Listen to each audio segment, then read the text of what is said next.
So 2019 को first हाफमा चाहिँ स्यामसङले आफ्नो A सिरिज को फोनहरु लन्च गरेको थियो। Samsung A70, A50, A30, A20 र यसरी A10 पनि छ।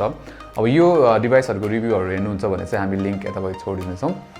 त्यसपछि यस्तै भिडियो कन्टेन्ट्सहरुको लागि चाहिँ हाम्रो च्यानल सब्स्क्राइब पनि गर्नु होला प्लस त्यहाँबाट त्यो बेल आइकन पनि थिच्न नबिर्सनु होला फर नोटिफिकेशन्स। अब getting back to the track, स्यामसङले 2019 को सेकेन्ड हाफ जुन चाहिँ यो एन्ड तिर चाहिँ आफ्नो A सिरिज को अपडेटेड रिफ्रेश्ड भर्जनहरु चाहिँ लन्च गरेको छ। A70s, A50s, A30s यसरी S भर्जन भनौं न A सिरिज को। सो आजको भिडियोमा चाहिँ हामी A70s को बारेमा हेर्ने छौं। के कुराहरु चाहिँ नयाँ छ, के अपडेटेड छ र कस्तो छ त यो अपडेट्सहरु चाहिँ, यो सबै कुरा चाहिँ आज हामी डिस्कस गर्ने छौं। Let's get started.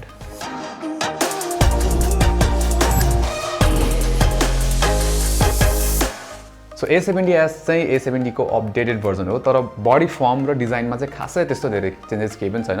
अब यो पछाडीको ग्लास ब्याकमा चाहिँ यसपालि प्रिजम डिजाइन दिएको छ र ओभरअल डिजाइनमा हेर्ने हो भने चाहिँ यो जुन प्याटर्न छ त्यो मात्र चाहिँ फरक देखिन्छ A70 बाट। अरु चाहिँ सेम नै छ, ब्याकको फिनिश ग्लसी नै छ र A70 मा जस्तो रेनबो इफेक्ट पनि देखिन्छ यसमा। त्यसपछि ट्रिपल क्यामेरा सेटअप पनि सेम नै छ, तर सेन्सर चाहिँ चेन्ज भएको छ र अगाडि पनि सेम नच भएको डिस्प्ले जसलाई स्यामसङले इन्फिनिटी यू डिस्प्ले पनि भन्छ र त्यसपछि एकदमै थोरै साइड बेजल्स र एकदमै सानो चेन।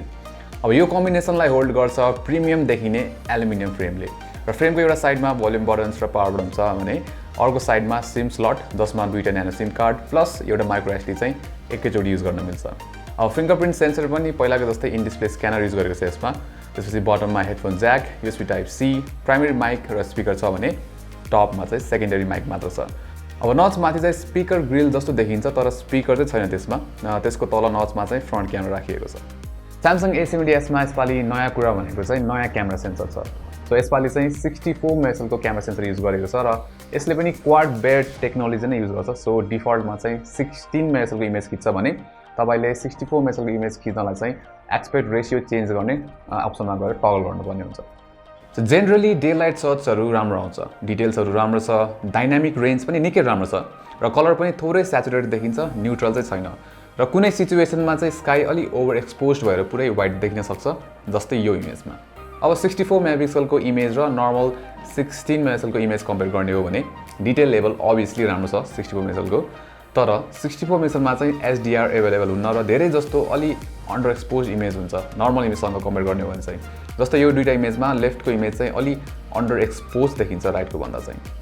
अब A70s मा चाहिँ 5 मेगापिक्सल को डेप्थ सेन्सर पनि छ, सो पोर्ट्रेट इमेजेसको एज डिटेक्सन चाहिँ राम्रो हुन्छ र ब्याकग्राउन्ड ब्लर पनि राम्रै छ, स्पेशली ब्राइट ब्याकग्राउन्डमा पनि इमेज वास्ट आउट देखिन। सो यो चाहिँ मलाई राम्रो लाग्यो।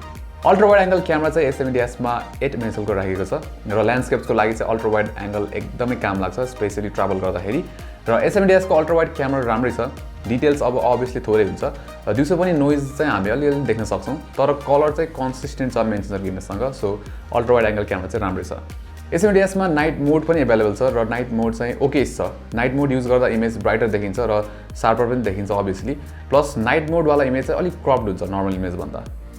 A70s मा 16 मेगापिक्सल को सेल्फी क्यामेरा छ, राम्रो लाइटिङमा सेल्फी राम्रो नै हुन्छ। डिटेल्स चाहिँ एभरेज नै लाग्यो मलाई, खासै त्यस्तो धेरै डिटेल्स लागेन।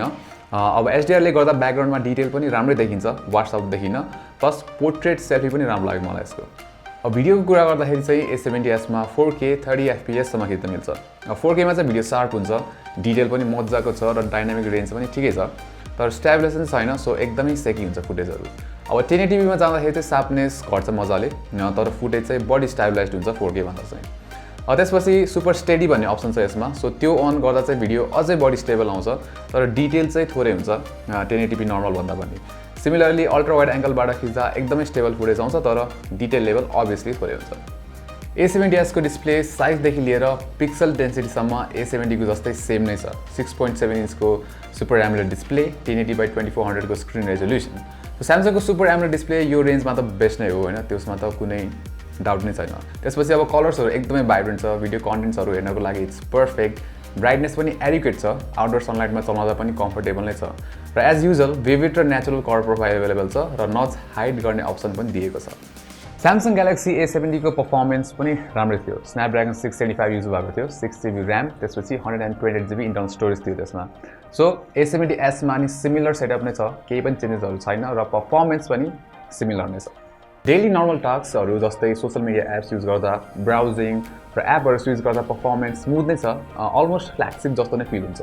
अब गेममा जाँदा चाहिँ स्न्यापड्रागन 675 केपेबल प्रोसेसर हो र गेम्सहरू हाई सेटिङ्समा नै चल्छ, तर स्मुथनेस चाहिँ त्यस्तो अब एकदमै नेक्स्ट लेभल चाहिँ हुँदैन।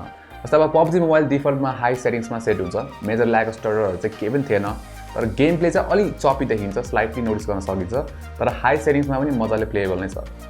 कल अफ ड्युटी मोबाइल चाहिँ हाई सेटिङ्समा PUBG मोबाइल भन्दा चाहिँ स्मुथ चल्छ र ओभरअल गेम प्ले पनि बेटर छ, तर जे भए पनि हामीले यसबाट फ्ल्यागसिप लेभलको स्मुथनेस र गेम प्ले चाहिँ पाउँदैनौँ, जुन चाहिँ हामीले यो रेन्जमा Xiaomi को K20 Pro जुनमा चाहिँ स्न्यापड्रागन 855 युज भएको छ त्यसमा चाहिँ पाउँछौँ र प्राइस पनि अलमोस्ट सिमिलर छ।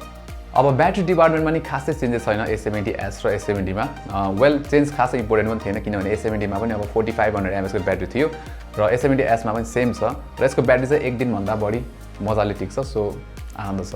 अब चार्जिङको कुरा गर्दाखेरि चाहिँ यसमा हामीले 15 वाटको चार्जर पाउँछौँ बक्समा र यसबाट 0 to 100 जान चाहिँ त्यस्तै 1 hour and 45 minutes जस्तो लाग्छ, तर यसमा चाहिँ तपाईँले 25 वाटको फास्ट चार्जिङ सपोर्ट पनि पाउनुहुन्छ, तर चार्जर चाहिँ छुट्टै किन्न पर्ने हुन्छ, बक्समा चाहिँ पाउँदैन।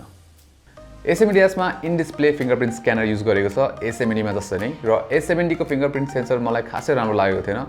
सिमिलरली मलाई A70s को इन डिस्प्ले स्क्यानर पनि राम्रो चाहिँ लागेन। स्पिडमा चाहिँ थोरै इम्प्रुभमेन्ट देखिन्छ, तर एक्युरेसी चाहिँ उस्तै छ, कहिलेकाहीँ फिङ्गरप्रिन्ट रिड गर्न गाह्रो हुन्छ र सो म चाहिँ फेस अनलक नै चलाउँछु, जुन चाहिँ फास्टर हुन्छ फिङ्गरप्रिन्टभन्दा। सो स्यामसङ A70s को स्पिकर चाहिँ मलाई राम्रो लाग्यो, यसको लाउडनेस पनि एडिक्वेट छ, प्लस यो हाई पिच साउन्डहरू म्याक्स भोल्युममा सुन्दाखेरि पनि त्यस्तो चर्को फिल हुँदैन, बेस चाहिँ ल्यागिङ छ र क्ल्यारिटी चाहिँ यसको राम्रो छ, तर ओभरअलमा चाहिँ यसको स्पिकर चाहिँ मलाई राम्रो लाग्यो। एकचोटि सुनिहाल्नु।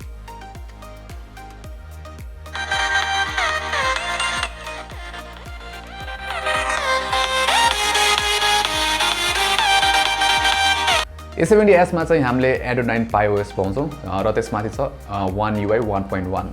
अब One UI चाहिँ एकदमै स्मुथ छ, ट्रान्जिसन्सहरूदेखि लिएर एनिमेसन्सहरू प्लस युजर फ्रेन्डली पनि छ र डिफल्टमा चाहिँ आइकन्सहरू यसमा अलिक ठुलो हुन्छ, सो द्याट फोन ठुलो भए पनि चलाउन चाहिँ सजिलो होस् भनेर। र सिमिलरली त्यसै गरी नेटिभ एप्सहरू जस्तै मेसेजिङ प्लस फोन्सहरू चाहिँ त्यसरी नै कस्टमाइज गरेको छ One UI 1.1मा, विच इज भेरी गुड।